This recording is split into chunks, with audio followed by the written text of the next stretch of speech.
Bonsoir à tous, soyez les bienvenus en ce mardi soir. Si vous nous regardez en direct pour la première diffusion, iWeek, c'est toute l'actu Apple en live, 20h, 21h.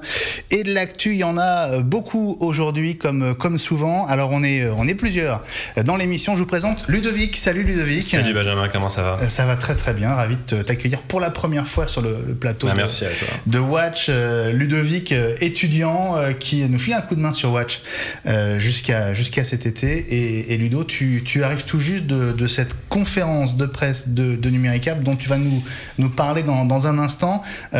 En un mot, c'était une conférence avec un double enjeu. Il y avait d'abord les projets de ce nouveau gros opérateur, et puis il y avait aussi le contexte de la fusion des deux boîtes. Absolument, il y avait beaucoup de sujets au programme et les journalistes étaient là pour en parler. Il y avait la fusion entre Numéricable et SFR, les problèmes avec la fibre, le développement d'un nouveau forfait le 19 mai prochain, donc beaucoup de thèmes à aborder, effectivement. Voilà, un nouveau forfait à 25 € qui est très très agressif et dont on va parler avec toi, alors que Orange et Free annoncent eux aussi leurs résultats cette semaine. Évidemment, ça dépasse la sphère propre à Apple, mais ça nous concerne tous, ou en tout cas beaucoup d'entre nous sont concernés par SFR et ou Numéricable. Et donc voilà, comme c'est l'info du jour, on va aussi en parler dans iWeek. iWeek où vous retrouvez une partie de la bande habituelle, et je suis très heureux de vous voir, les amis. On va faire un premier tour de table. On va commencer par Teddy, t'as mis ta chemise blanche, on dirait que tu reviens de la messe, dis donc. Non, alors ça, il n'y a pas de danger. Comment ça va, Teddy ? Ça va très bien, et toi, Benjamin ? Bon, My Teddy Land se porte bien ?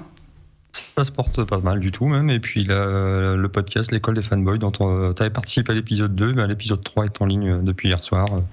Et ben, donc, voilà. On vous le recommande, c'est très sympa, bonne ambiance, hein, comme on dit. Effectivement. Bon, ravi de te retrouver pour ce 31e épisode d'iWeek saison 2. Au milieu, ça fait longtemps, non. Non, ça fait au moins 15 jours qu'on s'était pas vu, Guillaume. Non, plus que ça, je pense. Mais je sais plus. Bon, salut les petits clous. Salut, comment ça va ? Écoute, il fait beau, le ciel est bleu, les Apple Watch arrivent, en veux-tu, en voilà. Donc j'ai reçu la mienne hier, youpi, joie bonheur. Ah bah c'est bien, on va pouvoir en parler. Ça va être évidemment à nouveau l'un des sujets du jour. Tu imagines bien, Guillaume, tu vas pouvoir nous... Oui, attends, je t'envoie un petit cœur. Ah oui, vas-y, Allez, parce que oui.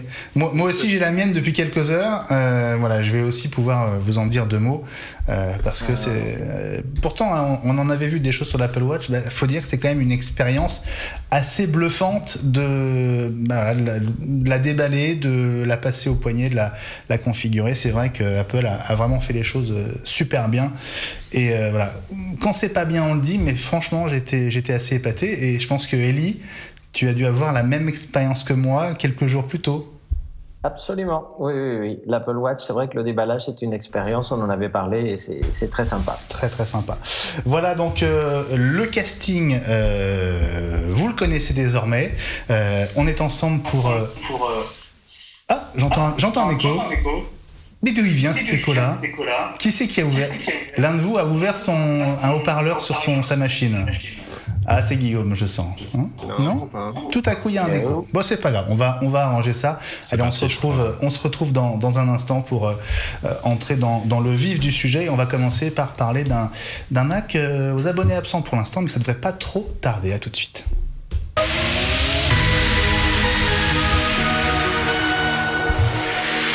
Ce Mac, c'est le fameux MacBook 12 pouces. On l'avait vu la semaine dernière dans les mains d'Eli. Alors, toi qui... Allez, on va commencer par toi, Eli, parce qu'on rappelle que tu es Apple Premium Reseller, donc tu es revendeur Apple. Tu es aussi le président des APR, hein, leur porte-parole. Tu l'avais la semaine dernière, ce MacBook. Ça en est où, de ton côté ? Ah ben écoute, énorme surprise. Donc on était content d'avoir nos unités de démo, mais on n'osait pas les mettre dans le showroom. Et Apple nous avait dit, on en avait parlé, qu'il y avait entre 4 et 6 semaines de délai. et que seuls les clients ayant commandé et payé intégralement leur machine avaient une petite chance de les recevoir. Donc ça, c'était l'info de la semaine dernière. Et bien, ce matin, on en a reçu 54. Oh! Donc, on en a. Incroyable! Ben oui. C'est ça la magie d'Apple. Donc, le matin, ils te disent, vous n'en aurez pas. L'après-midi, tu en reçois 3 palettes. Incroyable. C'était quand ça? Très doué pour ses communications, comme d'hab. C'était quand ça? Ben, ce matin, on les a reçus. Ah, ce matin? Ah, donc c'est du tout chaud, génial. Ah oui, on les a en stock. Là, les gens qui veulent du MacBook, s'ils ne savent pas où en trouver, on en a. Hein, ah, incroyable. Alors, est-ce que tu as tous les modèles? Raconte-nous. Absolument. On a reçu tout. On a reçu les 3 couleurs et a priori les deux modèles. Et là, sur les premières ventes d'aujourd'hui, qu'est-ce qui parle le plus? Écoute, je sais pas parce que cet après-midi, j'étais pas au bureau. Mais je pourrais te dire la prochaine fois, promis. D'accord. Bah, écoute, oui, c'est intéressant. Alors, je voulais vous en parler parce que, a priori, à part chez toi et dans quelques officines qui ont eu de la chance ces derniers jours, il y en a encore quasiment nulle part. Et les infos qu'on avait par notamment 9 to 5 Mac donnait une date autour du 25 mai pour une arrivée assez massive dans les Apple Store, dans 13 pays dont la France fait partie, mais apparemment c'est allé plus vite que prévu. Ça, c'est une bonne nouvelle. Est-ce que Guillaume, Teddy, vous avez eu l'occasion de mettre la main dessus ou pas encore? Non, moi j'ai un métier, moi monsieur, j'ai pas que ça à faire. Oui, tu veux dire que tu travailles. Les Apple Store. Tu travailles, c'est ça, quand tu fais pas EWIC, c'est ça que tu veux dire? Eh oui, je fais semblant de travailler. Non, je n'ai pas eu le temps d'aller voir malheureusement, même si apparemment la version gris sidéral est vraiment super belle. Ouais. J'ai lu un peu les critiques à droite à gauche. Bon, elles sont à peu près égales à ce que je pouvais attendre, mais ça reste quand même apparemment une belle machine. Mais est-ce qu'Apple sait faire des machines moches aujourd'hui? Ça va être le défi, je pense, pour les années à venir. Voilà. Faire un truc vraiment affreux. Ouais, je crois que moche, c'est pas tellement l'idée, mais c'est surtout ce qu'elle a dans le ventre qui nous intéresse. Tiens, d'ici à ce qu'on revienne vers toi, Guillaume, est-ce que tu pourrais essayer on trouve un peu loin et un peu bas, comme si on t'avait coupé les jambes, tu sais, c'est dommage quand même. C'est mieux comme ça. En taille réelle, t'es plutôt un beau garçon. Ah, magnifique. Alors, je vous propose une expérience qu'on n'a pas eu souvent l'occasion de faire dans EWIC. On va déballer un MacBook en direct, si ça vous dit. Il est là. Oh, de l'unboxing. De l'unboxing, regarde, hop. Tac. Tu vois ça un peu? Regarde. Je veux pas trop vous faire bisquer. Alors, ce qui est quand même assez étonnant, et on le disait la semaine dernière avec toi, Ellie, c'est que voilà, la boîte, elle est effectivement toute petite. Hein. Toi, tu nous avais montré l'appareil déjà sorti de son paquet. Voilà. Oui, parce que enlever les plastiques, etc., c'est pas mon fort. Généralement, je me coupe. Je pourrais presque mettre en équilibre sur ma tête. Voilà, donc, alors, je vais te dire, la semaine était tellement chargée que j'ai pas eu trop l'occasion de regarder. C'est un 12 pouces. 1,1 GHz, donc c'est l'entrée de gamme, hein, c'est le premier modèle. Et la couleur, où est-ce qu'on la voit, la couleur? Space Gray, voilà. Space Gray. Nous, on avait un doré la semaine dernière, donc Space Gray, c'est la couleur que je n'avais pas. Alors, je vais peut-être demander à Ludo de m'aider. Est-ce que Ludo, tu peux essayer de désosser cette chose? Absolument, c'est parti. Allez Ludo, tu as 3 minutes. Pendant qu'on en parle. La clepsydre, vite. C'est Koh-Lanta du MacBook. C'est un peu ça. Guillaume, tu disais que voilà, tu t'étais un petit peu renseigné sur les premiers tests. Est-ce que les uns et les autres qui avaient pu l'avoir en main en pensaient? Au-delà de l'aspect esthétique, qu'est-ce que tu as retenu de ce que tu as lu jusqu'à maintenant, toi? Grosso modo, la puissance, c'est la puissance d'une machine il y a 2 ans à peu près. Hein. C'est pas un processeur hyper virulent. Ouais. Maintenant, il suffira pour une grande partie des tâches usuelles que vous pouvez faire sur un ordinateur portable. Il faudra juste pas espérer faire un montage Final Cut Pro de la mort dessus. C'est pas l'objectif. Hein. Ouais. Mais belle machine à écrire. Maintenant, il faut encore une fois, on en est au stade de l'iMac de 98, c'est-à-dire qu'en fait, il n'y a pas d'écosystème autour, dans le sens où il n'y a pas encore de périphérique, il n'y a rien. Donc il va falloir attendre que les périphériques arrivent. Par contre, on voit des choses intéressantes. Alors, autant j'étais un peu dubitatif sur l'abandon du MagSafe d'un point de vue pratique, parce que je crois que le connecteur MagSafe était une idée géniale, et d'avoir ce connecteur magnétique qui s'enlève tout seul en cas de problème. Mais on voit que les constructeurs... Je cache le logo, on n'a pas le droit à la pub. Ouais, en tout cas, il est là.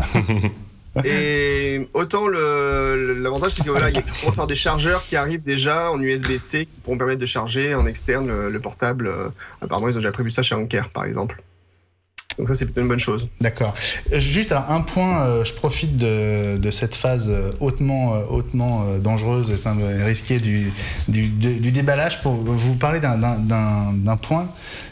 J'étais chez Apple cet après-midi pour l'Apple Watch et ils m'ont expliqué un truc que je n'avais jamais conceptualisé et que j'ai vérifié avec la boîte de l'Apple Watch qui est là.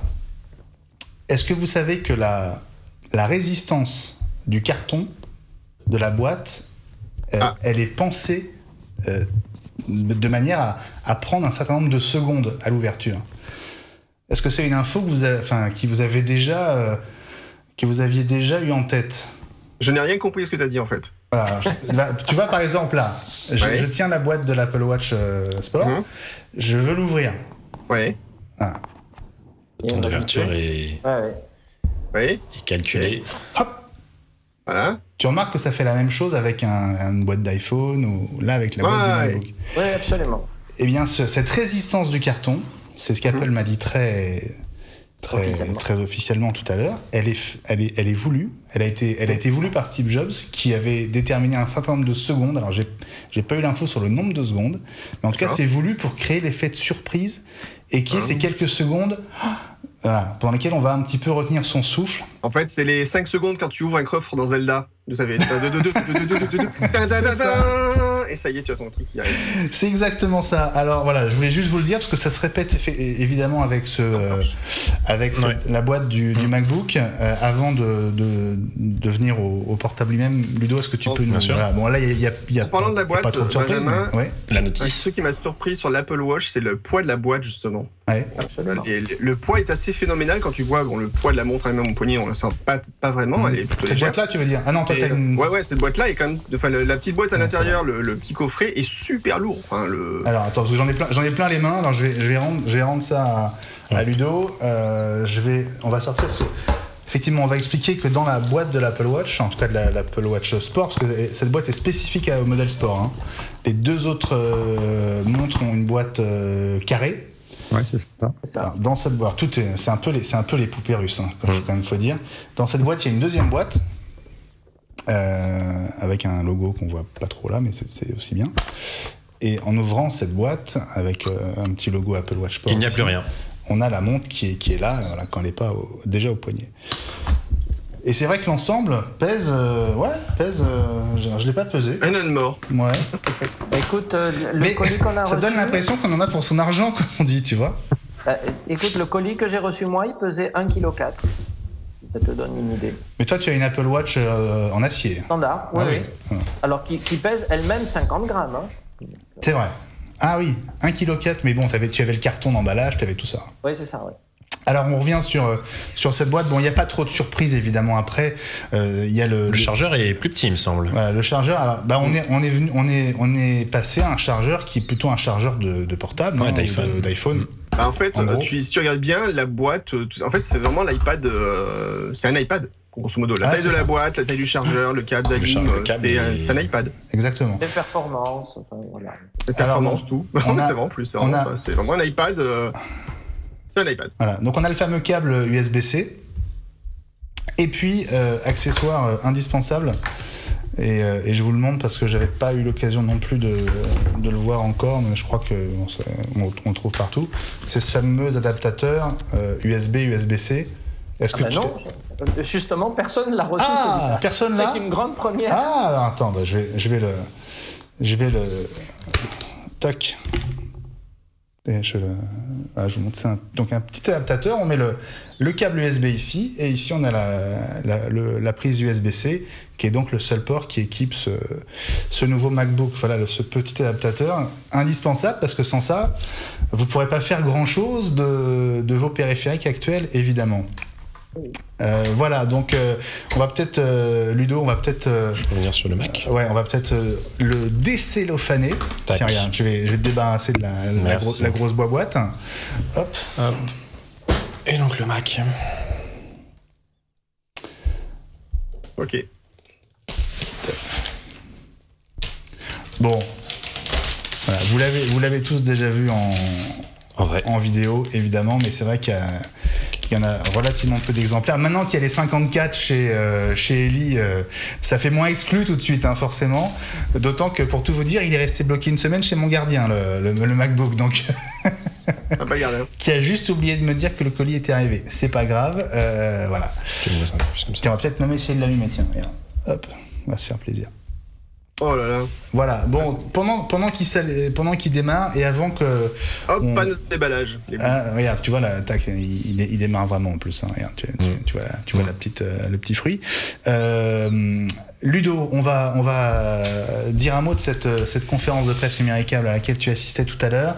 Sur les Champs-Élysées, c'était la conférence événement du jour, parce que c'est la première fois que le nouveau groupe, en fait, numéricable SFR, publiait ses résultats. Je le disais tout à l'heure, c'est une semaine chargée malgré le pont, parce que Orange et Free annoncent eux aussi leurs résultats cette semaine.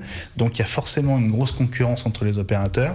Peut-être qu'on va d'abord parler de ce qui arrive du côté offre commerciale chez SFR. On dit plus numéricable, hein, ou presque plus. Presque plus, même si on le sait, SFR a été repris par le groupe Numéricable.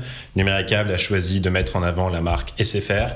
Pour elle, c'est celle qui a le plus de clients, le plus d'abonnés, et donc c'est la marque qu'elle a choisie par évidence. Ça veut dire concrètement que la marque Numéricable va disparaître, les boutiques vont... En tout cas, on va changer les banderoles, quoi, tout l'habillage, c'est ça ? Elle va disparaître des boutiques, effectivement, des banderoles, mais aussi des produits de communication, comme les publicités sur les chaînes télé, où il n'y aura que des publicités SFR, et plus de publicités Numéricable. Donc on parle aujourd'hui encore de deux opérateurs, mais en fait, dans quelques semaines, quelques mois, il n'y aura plus que SFR. En l'occurrence, l'idée de rassembler les deux opérateurs a été lancée en avril 2014. Bouygues Telecom était aussi un des opérateurs en lice pour acheter SFR. Finalement, c'est Numéricable qui a été choisi. On s'en souvient, ça avait été une grosse histoire. Absolument. Et les contrats ont été conclus en novembre 2014. Et donc, depuis février, l'offre a été lancée et effectivement, cette conférence de presse dressait le bilan de ce premier trimestre, le bilan financier, en présence du PDG d'SFR et du groupe Numéricable, Éric Denoyer. Et voilà. Alors, on va dire un mot, on va pas faire l'émission dessus, mais un mot d'abord de la fibre, déploiement de la fibre à Paris et dans un certain nombre de grandes villes. Absolument. On touche au but. Absolument, et pour eux, pour Numéricable et SFR, 2015, c'est l'année de la fibre. Les plans sont assez clairs. Avant le début de l'été, toute la zone de Paris, intramuros, sera couverte par la fibre 800 mégas, ce qui n'est pas encore le cas. Et d'ici la fin de l'année... Tous les habitants de Paris, à n'importe quelle adresse, cet été, à partir de cet été, on pourra s'abonner à la fibre Numéricable en tout cas. Exactement. Et enfin, SFR. Voilà, SFR. Ça va être dur. C'est la transition est un peu dure. Le schéma se répète dans quelques villes en France, comme Nantes, Bordeaux, Marseille et Lyon, où l'arrivée de la fibre à 800 mégas est prévue pour la fin de l'année 2015. Donc comme à Paris, mais avec 6 mois de délai en plus. 6 mois de délai en plus. Deuxième annonce de la journée, donc lors de cette conférence de presse, c'est cette nouvelle offre hyper agressive, avec notamment une quantité de données en mobilité qui dépasse l'offre de Free notamment. Ce forfait est assez incroyable, il y a plus de 40 mégas giga, excuse-moi, de connexion proposée, et lié avec la fibre. Le prix total est de 25,99 €, ce qui est pour eux la meilleure offre sur le marché aujourd'hui. Et 40 gigas de gigas avec un extra au choix, une application au choix, en extra. Voilà, 25,99. Ça démarre quand Le 19 mai. Voilà. Alors ça, c'est pour l'aspect commercial de SFR, donc Numéricable plus SFR, dont beaucoup pensent que l'ensemble a perdu des clients ces derniers mois au profit c'est véridique, ils ont perdu de Free. Oui, c'est ce qu'ils ont reconnu. Hein. Ils ont perdu plus d'un demi-million de clients depuis l'année 2014. Voilà, donc ils cherchent à reconquérir, évidemment, profitant de leur nouveau poids. Un mot quand même du contexte dans lequel cette fusion se passe, ça coince à pas mal de niveaux en interne et puis aussi avec certains des clients historiques de SFR par exemple. Et oui, c'est la grande polémique depuis novembre. Beaucoup de problèmes en interne car les emplois et les services rencontrés entre SFR et Numéricable seraient les mêmes. Et donc, il y a des problèmes. Il y a des doublons dans toutes les boîtes qui. Voilà, les doublons ont lieu et du coup, il y a des soucis en interne. Mais effectivement, comme tu l'as bien dit, il y a des soucis en externe. EDF ont coupé plus de 12 000 contrats de téléphonie auprès des SFR en 2014. Et c'est pas pour rien. Voilà. Pour être clair, Numéricable, en tout cas le groupe qui gère Numéricable et SFR aujourd'hui est connu pour faire des économies, éviter les frais inutiles et aussi mettre une grosse pression sur ses fournisseurs en demandant sans doute des conditions plus intéressantes que les conditions qui existaient jusqu'à maintenant. Et donc il y a des mesures de rétorsion, en tout cas, qui aboutissent parfois à des résiliations de contrats mobiles assez nombreux, comme donc dans le cas d'EDF ou de sa filiale en tout cas. Et alors pour conclure, mais apparemment c'est réglé, cette histoire est réglée. Cette histoire est réglée et justement pour conclure là-dessus, même si les grèves et les manifestations ont lieu avec les salariés et syndicats de Numéricable SFR, pour le patron, le PDG de Numéricable et d'SFR, Éric Denoyer, il faut aller vite. La priorité, c'est de proposer des nouvelles offres au nouveau public et de laisser le désordre derrière soi. Bon, on va suivre évidemment ce qui se passe dans les semaines et les mois qui viennent. Ne manquez pas l'info du jour que vous avez peut-être vu juste avant le début d'iWeek et qui repasse pendant les 24 heures qui viennent sur Watch. L'info du jour, c'était donc cette conférence de presse de SFR, nouvelle marque qui va chapeauter l'ensemble qu'on connaît aujourd'hui sous la fusion de SFR et Numéricable. Voilà pour cette actu. On va. Oui. Alors, vous avez une petite réaction, les amis. Oui. Ouais, j'ai regardé par rapport à l'offre de Numéricable pour le 40 Go. Alors c'est exclusivement pour les clients fibre, mais c'est pas inclus. C'est pas inclus dans les 25,90 €. C'est en plus du forfait fibre. C'est pas inclus dedans. Donc c'est un forfait mobile qui vient s'ajouter à ton offre fibre, au forfait fibre que tu payes déjà. D'accord. Voilà. Donc c'est plus l'addition des deux est supérieure. Alors c'est pas inintéressant, mais bon après moi sur le réseau SFR j'avais essayé, j'étais pas forcément été satisfait pour la 4G, donc j'ai switché chez un de leurs concurrents. Mais après bon c'est sûr que le niveau de la quantité de data c'est intéressant, c'est sûr que c'est intéressant. 40 gigas c'est 2 fois plus que Free aujourd'hui, qui à ma connaissance. Il n'a pas réagi pour l'instant. Ouais, mais la conférence, la conférence de Free est vendredi, donc voilà. En même temps, ils peuvent réagir, ça coûte rien. Le problème, c'est pareil, c'est oui, tu peux avoir 20 gigas de forfait, mais si derrière t'as pas le réseau qui suit pour l'utiliser, ça sert à rien. Moi, le réseau SFR, je l'ai utilisé une semaine, je pouvais pas utiliser Siri, alors que là, actuellement, je suis chez Bouygues, j'ai aucun problème pour utiliser Siri toute la journée. J'ai du réseau partout, et c'est pas le cas quand j'étais chez SFR. Donc voilà. Ouais, on a tous le même genre de problème. Moi qui ai plusieurs abonnements, dont un chez Free, j'ai plutôt le sentiment que ça marche moins bien que chez Orange par exemple, alors que c'est censé être le même réseau. Mais bon, voilà. Merci beaucoup Ludo pour ce point. Avec plaisir. Tu restes avec nous parce que tu tweets sur l'émission désormais, donc reste là. Je reste là, je ne bouge pas. Saisis ton smartphone et Ludo, il y a plein de jeunes filles qui demandent ton 06. Voilà, c'est ça. Lui célèbre, ça y est. Voilà, entre deux SMS privés, un petit tweet. Voilà, on se retrouve dans un instant pour la suite d'iWeek et toute l'actu Apple spécifiquement. À tout de suite.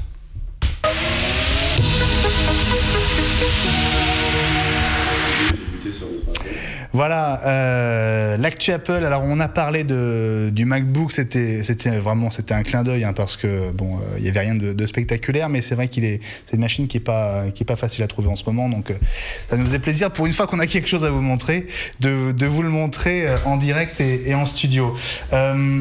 Toujours à propos du Mac, le Mac est victime de son succès, pas vraiment victime, mais en tout cas il y a apparemment un gros projet de développement des usines d'Apple en Irlande. Alors on connaît la base de Cork qui existe depuis 1981 si je me trompe pas. Apple a déjà investi 300 millions d'euros il y a 1 an et demi du côté de Cork pour moderniser, agrandir déjà ses infrastructures. Et là on parle carrément de nouvelles usines en prévision. Sachant qu'il y a en plus en parallèle un énorme data center du côté de Galway, et là c'est 850 millions d'euros qui sont investis. Donc c'est bon signe qu'Apple prévoit de créer de nouvelles usines pour le Mac en Europe. Ouais, enfin, investir en Irlande, quand tu fais de l'optimisation fiscale, c'est pas con non plus. Voilà. Oui, quitte à aller en Europe, autant aller en Irlande, c'est ça que tu veux dire. Voilà. Bon, ils auraient aussi pu aller au Luxembourg, par exemple. Oui, mais vu le climat, les employés sont très concentrés parce qu'il pleut tout le temps, il y a peu de choses à faire. Donc... C'est sûr. Bon, personne. Ils auraient dû venir en France, on est très partageurs avec les données maintenant, donc ça va bien. Voilà. Bon, donc tout le monde s'en fout en fait de ces nouvelles usines. Non. Il y a que l'évasion fiscale qui vous intéresse finalement. Non, mais c'est vrai que c'est pas intéressant de voir qu'ils ont lancé le Mac Pro aux États-Unis en mettant clairement en avant le côté fabriqué en Californie, enfin pas en Californie mais aux États-Unis. Faut voir un petit peu ce que ça pourrait apporter de fabriquer des machines en Europe. Alors évidemment, tu économises sur les frais de transport et autres. Maintenant, tu économises pas forcément sur la main-d'œuvre. Donc, comment ils s'y retrouvent, c'est la question, quoi. Ouais. Ok, et voilà. Enfin, quand tu vois les chiffres, apparemment que ils ont dépensé déjà 300 millions d'euros l'année dernière, apparemment. Enfin, il y a 1 an et demi pour augmenter la surface donc qu'ils ont déjà à Cork, et qu'apparemment ils seraient en train de travailler donc pour doubler cet espace. Ça commence à faire des sous, et je pense que même l'Irlande, raison fiscale certes, mais je pense que le gouvernement irlandais, s'il leur dit Apple, ils viennent doubler les emplois chez vous, là ça vous intéresse, forcément ils vont pas cracher dans la soupe. Ouais. Bon, puis indépendamment de tout l'aspect fiscal et réglementaire, il y a quand même une certaine logique à ce qu'ils continuent de se développer à Cork, où ils sont depuis maintenant 35 ans quand même. Hein, tout à fait. Ouais. Bon, allez, on passe à l'iPhone. Ouais. On garde évidemment un œil sur vos messages, vos réactions via Twitter avec le hashtag iWeekTV, vous le connaissez. Les fidèles sont là, hein. Edgar, Philippe, Titou, voilà, je vais pas tous les citer. Est-ce qu'il y a du stock Apple Watch au Galeries Lafayette ? On ne sait pas. Merci. Qui pose la question ? Philippe Legrand. Voilà. Philippe Legrand. Non, très peu. Écoute, nous appelons notre envoyé spécial au Galeries Lafayette. Envoyé spécial, est-ce que tu as des nouvelles ? Est-ce que tu as du stock ? Apparemment, en 42, il n'y a rien. Et en 38, il y a quelques modèles, mais pas tous. Voilà. Mais par contre, on peut aussi les commander par Internet avec le service de vente à distance. Ou par téléphone, ça fonctionne. Et vous êtes livré en 48 heures. Voilà, c'était quelques modèles édition s'il a un peu de thunes à dépenser aussi. Voilà, c'était une des infos qu'on voulait vous donner dans la partie Apple Watch, mais comme je suis entouré de garnements qui veulent toujours prendre de l'avance, voilà, on vous l'a dit, on peut désormais commander l'Apple Watch, même aux Galeries Lafayette. Et donc, je voulais poser la question à Ellie. Et les APR, on en est où ? Et pas de nouvelles. Donc, pas de nouvelles, peut-être bonnes nouvelles, mais en tout cas, pour l'instant, pas chez nous, non. Hélas. Très honnêtement, je me disais, si on peut aux Galeries Lafayette, c'est peut-être bon signe pour vous. Mais j'ai aucun doute que ça va finir par se faire. J'espère pour vous, en tout cas. Allez, on passe à l'iPhone comme on le disait. Alors, je ne sais pas lequel d'entre vous. Alors, on contribue tous aux conducteurs de l'émission, hein, je vous explique. Donc, chacun met ses idées de sujet. Les rayures des écrans d'iPhone prises en garantie. Ouais, c'est moi qui me dis. C'est toi, Teddy. Alors, raconte-nous. J'ai pas eu le temps de lire l'article pour ne rien te cacher. En fait, c'est-à-dire que les iPhone 6 et les iPhone 6 Plus disposent du fameux verre renforcé Ion X. Qui est censé ne pas se rayer. Donc, si vous avez un iPhone 6 ou un iPhone 6 Plus et que malgré tout il y a quand même des rayures, faut pas que ça soit consécutif à une chute quand même. Vous pouvez tenter le coup dans les Apple Store et il y a quelqu'un qui a essayé et ça a été pris en charge. C'était, je sais plus qui a publié ça, c'est Retina Boys, le site Retina Boys qui a publié ça avec preuve à l'appui. Et effectivement, ça bien. On lui a même la personne en question lui a même carrément échangé son iPhone, quoi. Alors, une rayure d'écran d'iPhone, moi j'ai toujours vu des écrans soit nickel, soit cassés. J'ai rarement vu des écrans rayés. Écoute, moi j'ai un iPhone 5, je peux pas te le montrer lorsqu'il est en charge, mais si j'ai des rayures dessus. Ellie ? Ça peut arriver, non, le mien n'est pas rayé, mais j'en ai vu, oui. Ouais. Bon, voilà. C'est une bonne nouvelle, en tout cas. Des fois, t'as des rayures, t'as des micro-rayures. Après, tout dépend du niveau de la rayure, quoi. Mais je veux dire, c'est une démarche, on va dire, qui est propre à un vendeur dans un Apple Store, ou est-ce qu'il y a un message à toutes les patrouilles envoyées par Apple Non, pour l'instant, non. Nous, en tant que centre de service, on n'a pas encore cette information. On a eu des choses sur l'Apple Watch, en termes de prise en charge et d'échange, mais rayure iPhone, à ma connaissance, non. Ouais. Mais ça s'est passé, en plus, ça s'est passé à Nice, à l'Apple Store de Nice. Oh mon Dieu. J'ai vu. Non, puis en plus, après, il y a rayure. Si ça se voit que t'as mis un gros coup de couteau dans ton iPhone, bon, bah, forcément, ça ne peut pas passer. Ouais. Si par contre, c'est plus subtil, et apparemment, ce qu'il disait dans le message, c'est que par exemple, le verre faisait du bruit quand on appuyait dessus, et que ça a pu être plus dû à des micro-chocs pendant le transport.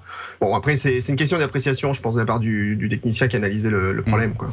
Alors, c'est sûr que si vous faites ça sur votre écran, à un moment, il va se rayer. Hein, c'est vous êtes très con, surtout. C'est ça. Pardon, voilà, c'est dit.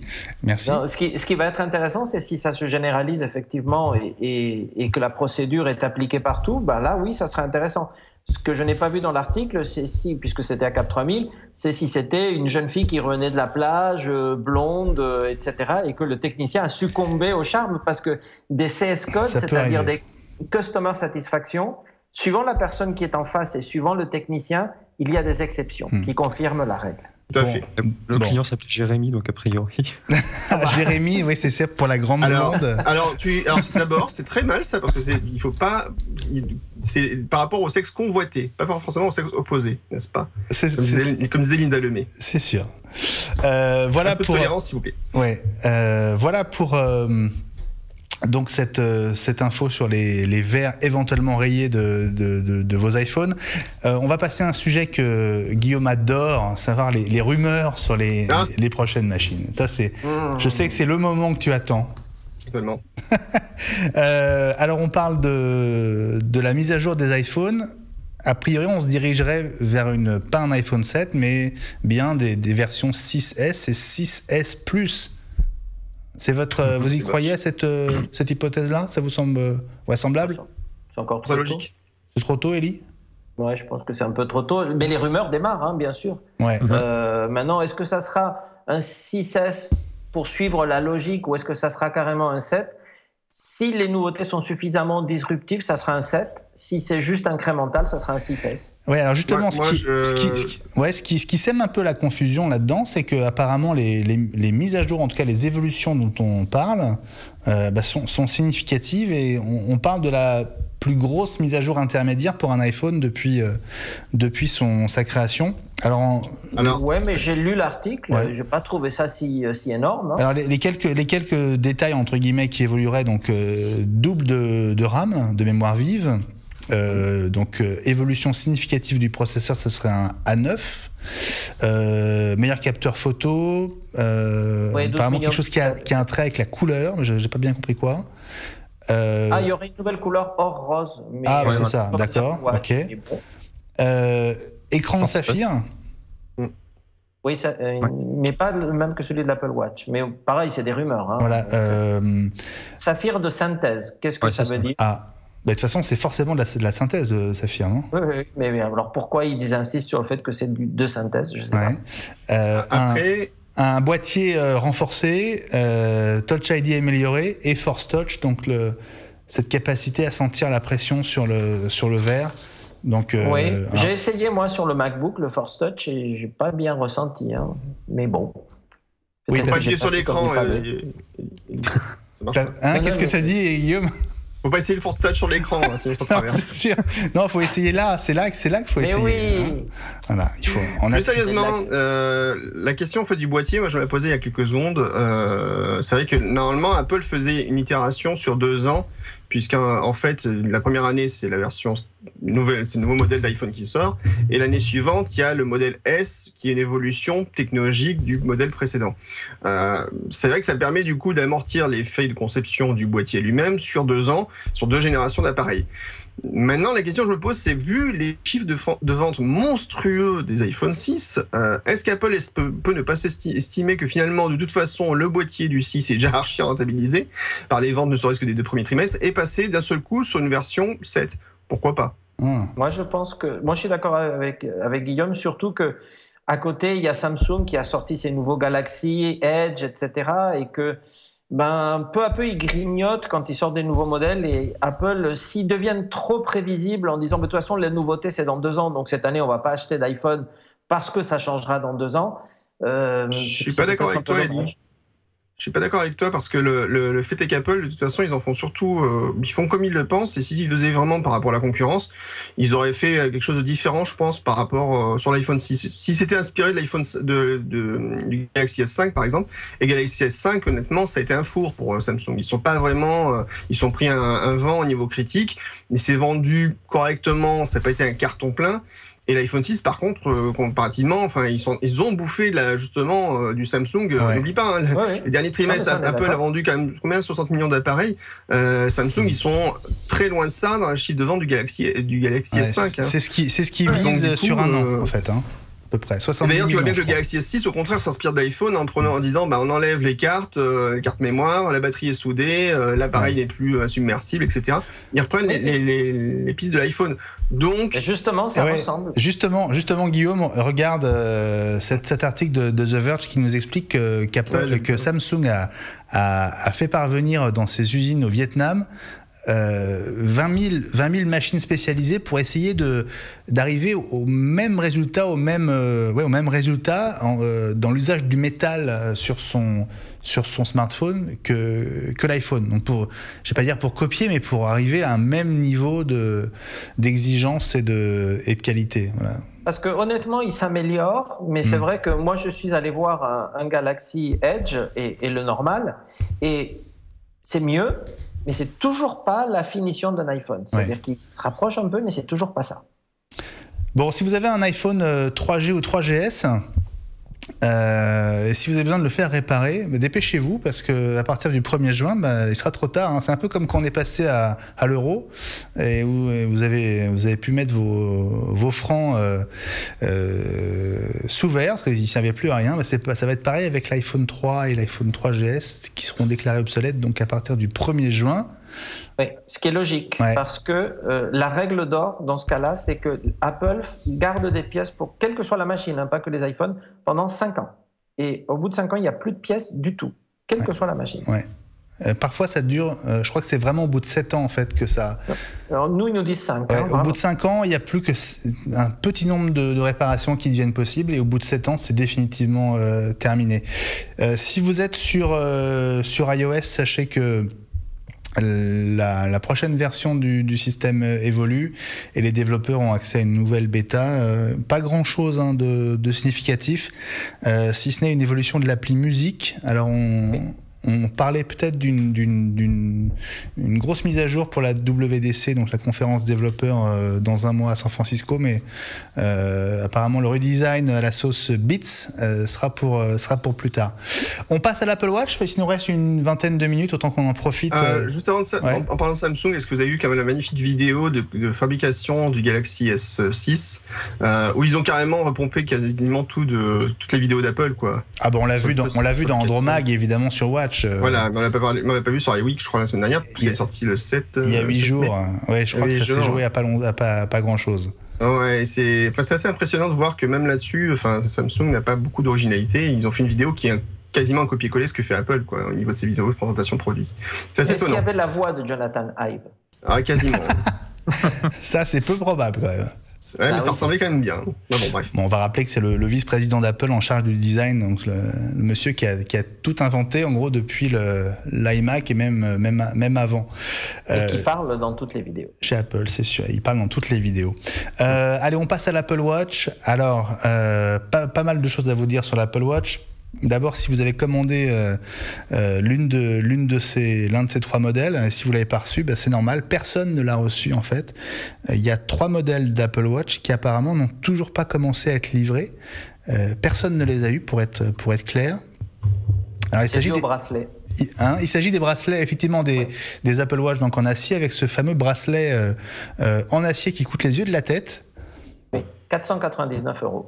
Voilà, et donc vous n'êtes pas tout seul, on voulait vous envoyer un petit message, vous n'êtes pas seul. Ne désespérez pas. Mais non, il fallait faire comme moi. Il fallait commander l'Apple Watch avec un bracelet en plastique qui coûte que 49 €. Ouais. Et puis le jour où le bracelet en acier sera disponible, on switch. Absolument. Alors l'Apple Watch, vous l'avez, Guillaume, Elie, est-ce que vous vous êtes baigné avec ? Pas encore, car l'eau n'est qu'à 22 degrés. Dans la piscine. C'est vrai qu'on n'a pas la piscine aujourd'hui en arrière-plan. Et non, il y avait du contre-jour la dernière fois. Ah, alors. c'est pour ça, c'est sympa. Bon, mais quand même, avec les beaux jours, on veut la piscine, hein. Allez, on va faire une émission dehors. D'accord.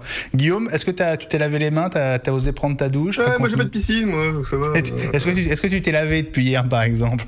Oui, je me suis pas lavé, écoute, c'est terrible. Non, par contre, moi, j'ai quand même fait un petit test, surtout sur l'autonomie que j'ai testé.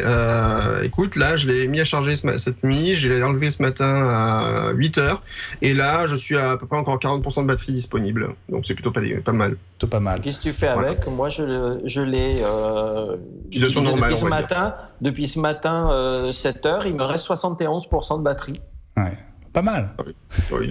Moi, je l'ai sorti de sa boîte à 14h30 et j'ai encore 33%. Mais je l'ai très peu utilisé. Hein. J'ai juste fait le paramétrage de. Enfin, c'est mieux que ce qu'on craignait, quoi.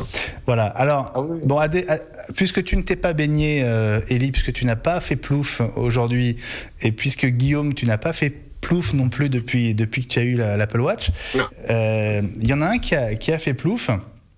Et qui a voulu tester, on va dire, la résistance de l'Apple Watch à l'eau. C'est un de ses points faibles, hein, de mon point de vue. L'Apple Watch, elle est... Alors, ils disent waterproof, mais pas water résistante, ou le contraire, je ne sais plus. Ça veut dire, en gros, qu'on peut... Elle est water résistante, mais pas waterproof. Voilà. Elle peut prendre la pluie, on peut faire du sport avec, mais on peut pas se baigner. Enfin, en tout cas, il déconseille de se baigner. Et donc, ce jeune homme avec un très beau bonnet a essayé toutes les hauteurs de plongeoir avec sa montre au poignet pour voir si elle résistait non seulement à l'immersion, mais aussi à la profondeur, puisque je crois qu'on n'est pas censé aller au-delà d'1 mètre, hein, c'est ça, avec l'Apple Watch. Non, je crois qu'elle est certifiée jusqu'à 3 mètres, mais pas au-delà. Voilà. Enfin, la norme, mais il ne conseille pas de le faire dans tous les cas. Voilà. Et comme le jeune homme est très courageux, pour le plus haut plongeoir, en fait, il a demandé à quelqu'un d'autre de faire le saut à sa place. Là, c'est haut quand même, hein. On est à 10 mètres. 10 mètres sur un plongeoir, c'est vraiment haut, hein. Oh là là. Voilà, donc voilà, le grand plouf. Et évidemment, la bonne nouvelle, c'est qu'elle marche encore. Maintenant, il n'y a pas de certitude. Hein. C'est pas parce qu'il a plongé de 10 mètres qu'il est allé 10 mètres sous l'eau, parce que la piscine ne fait pas 10 mètres de profondeur. Non, mais quand tu plonges de 10 mètres, tu descends bien à 3-4 mètres de profondeur quand même. Hein. Peut-être j'ai jamais osé. Écoute, si tu veux le faire, je te promets, moi je descends à Nice et on filme. Hein. Et j'ai pas de plongeoir et puis la piscine n'est pas assez profonde. Hein, mais... D'accord. Bon, il y a une deuxième expérience qui est peut-être plus significative pour les nageurs de combat que nous sommes, tous les 5 avec Ludo. C'est juste nager dans une piscine, faire des longueurs avec une montre pas forcément super étanche au poignet et voir si elle marche encore. Alors, notre ami a quand même fait 1000 mètres, donc 1 kilomètre de nage avec son Apple Watch. Et elle marche toujours, voilà. Alors bon, il faut préciser que c'est pas de l'eau de mer, donc il y a peut-être aussi... c'est peut-être des conditions différentes, hein, quand on se baigne avec dans l'eau de mer. Je sais pas si l'un de vous, sur Twitter, a eu l'occasion de se baigner déjà avec une Apple Watch. Bon, aucun de vous l'a mise dans l'eau, quoi, pour être clair. Non. J'avais pas tenté le diable. Ouais, c'est ça. Moi, je me lave les mains avec, mais je la mets pas forcément pour me doucher. C'est pas forcément indispensable. Ouais. En fait, moi, je me douche le matin et après, je vais la mettre, donc de toute façon... Bon, très bien. Voilà, donc l'aspect, on va dire, étanche ou pas de l'Apple Watch, officiellement, on peut l'asperger d'eau, elle peut prendre la pluie, mais il ne faut pas se baigner avec. Clairement, c'est ce qu'Apple m'a confirmé aujourd'hui. En revanche, si jamais ça vous arrive, c'est pas forcément dramatique. Vous avez de grandes chances qu'elle survive à un bain, à un oubli au moment de prendre votre douche ou de sauter dans la piscine. Voilà, cet été. Si vous cassez votre écran d'Apple Watch, ça va vous coûter un petit peu d'argent. Oui. Hein? Même beaucoup. Combien? Plus de 267 €, c'est ça, hein? Ou 264. On peut le faire taire, le monsieur, là? Ouais, justement, hop, tac, c'est fini. C'est mieux. 261 € apparemment, c'est le montant demandé pour un remplacement d'écran d'Apple Watch. Alors, c'était un modèle sport, hein? Sport, oui. Ouais. Alors, donc, imagine qu'en saphir, ça doit être encore plus cher. C'est ce que j'allais dire, c'est encore pour l'autre, alors. Et justement, je me posais la question, quand on change l'écran de l'Apple Watch, est-ce qu'on change que le, entre guillemets, que le vert ou que le saphir, ou est-ce qu'on change aussi tout ce qui est tactile, tout ce qui est en dessous? Est-ce que vous savez ça? Non, aucune idée. Non. Pour l'instant, nous, la procédure que nous a communiqué Apple, c'est qu'on l'échange contre notre Apple Watch. Ils ne nous laissent pas l'ouvrir et changer une pièce. Pour le moment. Mais il y aura peut-être du nouveau à raconter lors de la prochaine émission. Parce que quand je suis parti du bureau, tous mes techniciens étaient en webcast Apple. C'est-à-dire qu'Apple avait programmé 1 heure de formation à la réparation d'Apple Watch à partir de 17 h. Et donc, ils étaient tous devant leur écran en train de suivre le cours de service Apple Watch. Donc, j'en saurai beaucoup plus demain matin et donc probablement on pourra en parler la prochaine fois. D'accord. Je ne sais pas si vous avez vu, alors c'est assez étonnant, la vidéo dure pas très longtemps et on n'a pas de détails sur la manière dont ça a été fait. On n'est pas censé naviguer sur Internet avec son Apple Watch, mais un petit malin a réussi à faire quelque chose qui ressemble. Alors c'est très déformé là. J'ai pas vu le coup venir en fait, et la vidéo est pas à l'horizontale, donc il faut faire un petit effort d'imagination. Ouais, c'est plus dur que ce que je ne pensais. Bref, donc c'est quelqu'un de très connu. Comex, c'est une légende dans la communauté des hackers iPhone, parce que c'est un des premiers à avoir jailbreaké l'iPhone. Ouais. Et donc, il se tenait un tout petit peu à l'écart et je pense qu'il n'a pas résisté à la tentation de faire quelque chose. Maintenant, j'ai vu la vidéo non déformée. Franchement, c'est très difficile de naviguer sur Internet sur une Apple Watch. Je pense que si Apple ne l'a pas fait, c'est que la sensation utilisateur, elle est vraiment lamentable. Il ne faut pas le faire. Hein. Bah il est sur la page de Google et il essaye de décrire un mot dans la case de recherche de Google. Clairement, la page n'est pas du tout faite pour ça. Le problème, c'est que c'est encore toujours le même problème des mécanismes d'interaction en fait entre un appareil, un ordinateur, un iPad, un téléphone et une montre n'ont pas les mêmes mécanismes d'interaction. Et là, ça montre les limites de ce qu'on peut faire avec une Apple Watch. Alors oui, pour le concept, c'est rigolo et bravo à lui de l'avoir fait, mais clairement, ça montre juste que c'est pas viable. Voilà, ce type d'application-là n'est pas viable. Il faudra des applications dédiées pour que ça fonctionne sur un écran de 42 mm ou 38 mm. Il faudra que les applications soient développées pour. Et d'ailleurs, en parlant des apps, il y a beaucoup de développeurs qui ont lancé leurs applications pour le lancement de la Watch et qui, d'un seul coup, après avoir testé sur la vraie Watch et non pas sur l'émulateur proposé dans Xcode, se sont rendus compte que leur application n'était pas du tout fonctionnelle en fait et du tout utilisable sur la Watch. Hein. C'est Mark Warman, par exemple, le développeur d'Overcast, qui a expliqué, lui, que la première version de l'application qui avait sorti avant d'avoir la Watch, il était très content et il a des sorties et youpi, il était prêt pour le jour J. Et en fait, au bout de 24 heures d'utilisation, il disait « je déteste ma propre application ».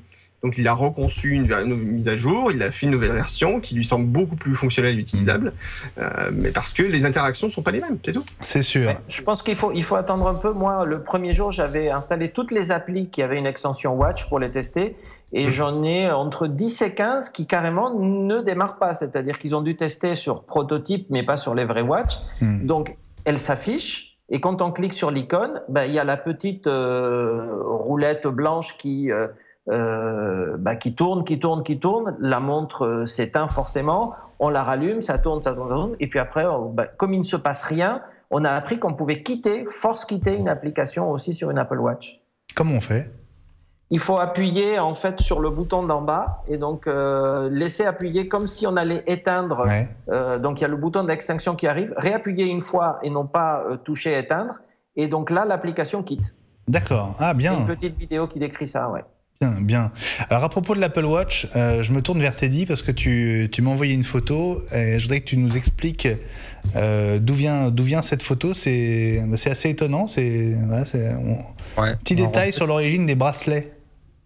Voilà, c'est-à-dire qu'en fait, donc moi j'ai un camarade qui s'appelle François Chanet, que je salue au passage, qui est en fait un passionné de montres, comme son frère aussi. D'ailleurs, pour ce qui est de François, il a un site qui s'appelle badapps.fr, badapps.fr, qui fait des faces pour modifier l'interface des motos 360 pour ceux qui en ont une. Oh mon Dieu. Et donc voilà. Et donc, mais bon, c'est très bien fait pour le coup. Et donc, ce sont donc deux passionnés de montres et donc du coup, ils ont voulu acquérir en fait une Apple Watch Sport Edition. Et en fait, quand ils l'ont déballé à la maison et qu'ils ont vu le bracelet avec la boucle qu'il y a sur le modèle Sport, ça leur a rappelé quelques souvenirs. Et là, ils se sont aperçus qu'ils avaient des montres qui ont été dessinées il y a une quinzaine d'années, qui sont de la marque Ikepod. Donc sur la photo, celle qui est au centre, son nom c'est la Megapod, elle est en titane. Et à droite, c'est le modèle Emipod. Dont la marque Ikepod n'existe plus aujourd'hui, mais en recherchant sur cette marque, ils se sont aperçus qu'en fait, c'est une marque qui appartenait à Mark Newson. Et on va rappeler qui c'est.